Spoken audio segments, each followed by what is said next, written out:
Day 36 of 120 days fertility booster series. ಇವತ್ತು ನೀರಿಗೆ ಚಕ್ಕೆ ಪೌಡರ್ ಹಾಕಿ ಬಸಿ ಮಾಡಿ ಕುಡಿದು ನನ್ನ ದಿನಾನ ಶುರು ಮಾಡಿದೆ. 50 ಮಿನಿಟ್ಸ್ ಯೋಗ, 10 ಮಿನಿಟ್ಸ್ ಮೆಡಿಟೇಷನಲ್ಲಿ ನಾನು ಫಾಲೋ ಮಾಡಿದ್ದು ಯೋಗ ಫಾರ್ ಕ್ಯೂರ್ ಅವರ ಯೋಗ ವಿಡಿಯೋಸ್ಗಳನ್ನು. ಆಮೇಲೆ ದಿನನಿತ್ಯದ ಮನೆಯ ಕೆಲಸಗಳು, ಗುಡಿಸೋದು, ಪಾತ್ರೆ ತೊಳೆಯೋದು, ಬಟ್ಟೆ ಒಗೆಯೋದು, ತಿಂಡಿ ಪ್ರಿಪ್ರೇಷನ್. ತಿಂಡಿಗೆ ರವೆ ಉಪ್ಪಿಟ್ಟು, ಹೆಸರುಕಾಳು ಸೀಬೆಕಾಯಿ ಹಾಕಿ ಮಾಡಿರೋ ಸಲಾಡ್, ಪಪಾಯ ಮತ್ತು ಸೀಬೆಹಣ್ಣು.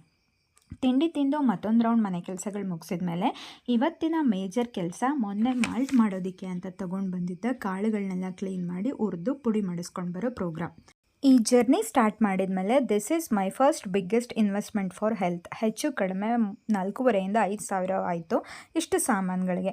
ಕಾಳು ಕಡ್ಡಿಯ ಜೊತೆಯಲ್ಲೇ ನುಗ್ಗೆ ಸೊಪ್ಪು ಮತ್ತು ಕರ್ಬೇವಿನ ಸೊಪ್ಪುಗಳನ್ನ ಕೂಡ ಒಣಗಿಸಿ ಪೌಡರ್ ಮಾಡಿ ಸೇರಿಸೋಣ ಅಂತ ಅದನ್ನು ಕುಯ್ಕೊಂಡು ಬಂದು ಅದನ್ನು ಸೋಸಿ ಬಿಸಿಲಲ್ಲಿ ಒಣಗಾಕಿದ್ದಾಯಿತು. ಅನಂತರ ಎಲ್ಲ ಕಾಳುಗಳನ್ನು ಹುರಿದು ಮಿಲ್ಗೆ ತೊಗೊಂಡೋಗಿ ಪೌಡರ್ ಮಾಡಿಸ್ಕೊಂಡು ಬಂದ್ವಿ.